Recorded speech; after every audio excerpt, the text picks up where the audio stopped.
And then the pandemic hit, and that got knocked off the rails, just like everybody else in the world. And then later that year, and ultimately, I believe it was the following year, my relationship came to an end. I struggled to find a new job that supported me, even remotely close to what my previous career had supported me. I wasn't really able to put my other plan into motion. I found a couple of other jobs here and there that some kind of satisfaction in them, but one of them was incredibly stressful, and I wound up leaving that one because it was just, it was just not right for me. But throughout this whole time period, I'm still trying to maintain home. I'm still trying to keep myself as healthy as I can, as sane as I can. But all of those stresses, let's not forget, then last year in 2024, I had a car accident where I was rear-ended on the southern state, and I was pushed into another car in front of me. So I have also been dealing with that for over a year now. So it's just, it really truly is one thing after another, and I was really hoping that 2025 would have been the year where I was going to be not necessarily done with dealing with the car accident, but crossing a point where I could start to not just heal, but get healthy again and truly recover from that. And then the breast cancer came along.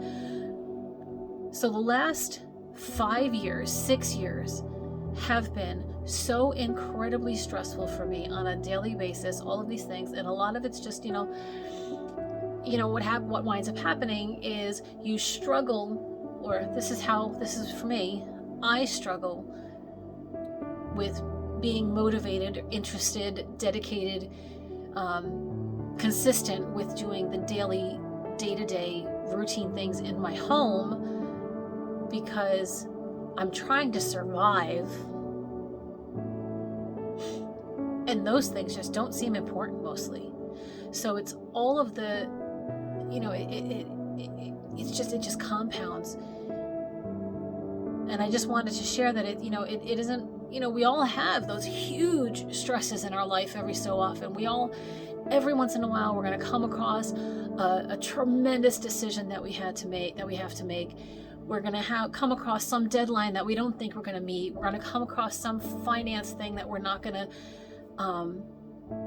we're not going to be able to pay. We're going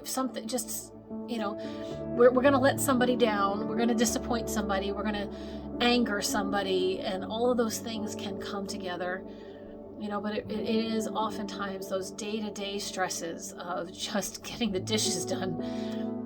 I just finished loading up my dishwasher. I got a load running right now, and I still probably have enough dishes to do two more loads in the dishwasher. It's daunting. All of these things are daunting when you're simply just trying to survive. And I had gotten to a point where I was healing from the 23-year, the grief of losing a 23-year career, of leaving a 23-year career, of the grief of losing my mom, and then ultimately the grief of losing my relationship, and then other things, and the car accident, and then the breast cancer. So it's like, you think that you're going to be at a good point, and then it becomes another challenge. So it's hard. It's really, really hard, and I do try to be strong, because I do know internally, intrinsically, that there is light at the end of the tunnel. I'm going to reflect back to my sister dying by suicide when I was 16, she was 25. I got through that. I got through it with some scars. I got through it with a lot of baggage. I got through it, but I got through it, and I know that I can get through all of these other difficult things. But sometimes just the being strong, just the strength, the I'm gonna say facade, but it's not it's because there is a certain amount of, like, you want to exude a certain amount of strength, but it's a little bit not to demean it or belittle it, but it is a little bit like fake it till you make it, because if you can present this strong exterior and people see that in you, then you can then take it and internalize it, and you can also become strong, and you can also get through the stress, and you can also get through these challenging times. So I think that I wasn't sure, it's gone a little long, I might as well just keep going, right? But I've been trying to save trying to share a snippet of the live that we did yesterday, but for some reason I'm having troubles with the thing. Every time I get to it won't process past 20%, so I can't share it for whatever reason.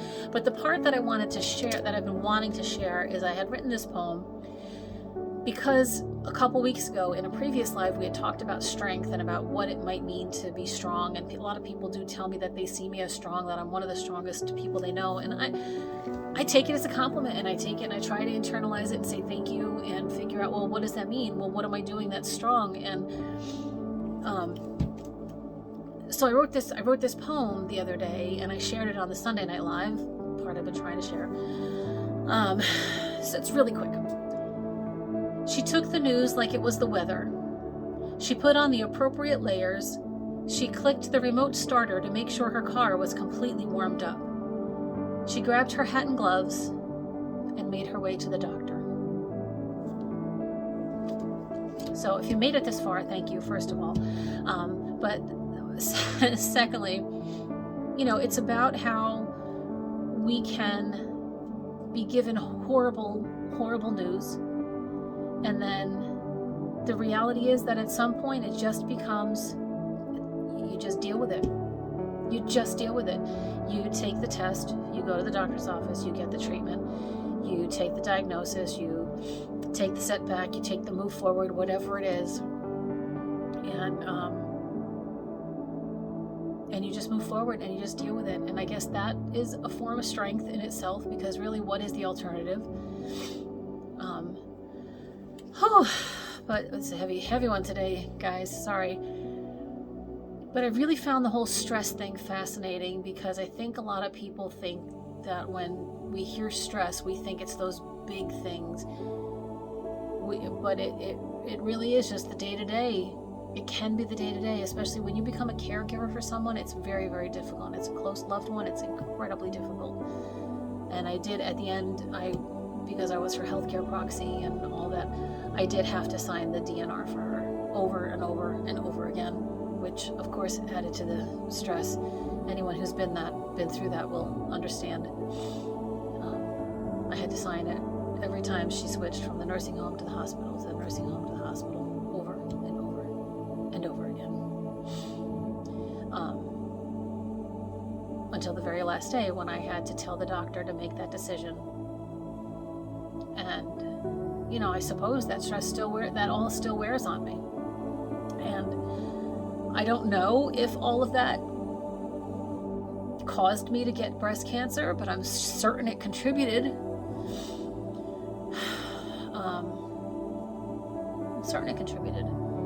I don't know what I could have done differently, because I was exercising throughout that time. I was trying to take care. I was eating as well as I could.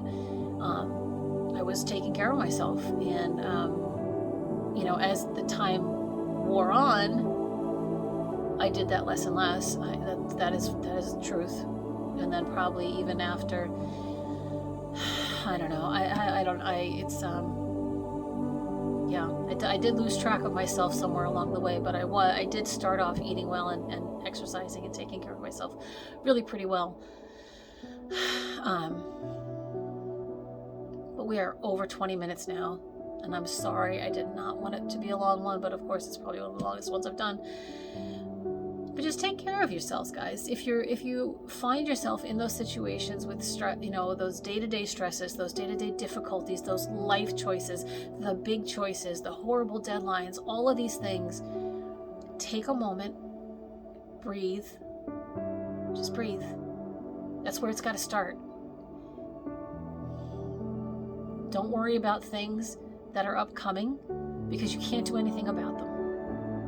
I just had a friend that's having an MRI test. My friend, I don't know if he'll be upset for me to say his name, but my friend Mark is having an MRI, a CT scan of a spot where he's had some cancer, and he's worried about it. He's getting nervous. He gets nervous before the things. And I said to my other friend Dan the other day, he was very worried. We had a very important podcast recording coming up. We actually we interviewed Jackson Galaxy for our cat podcast, so that's exciting. And he was very nervous going up to it. I'm like, Dan, what's funny is I don't get nervous before things. I get nervous during and after.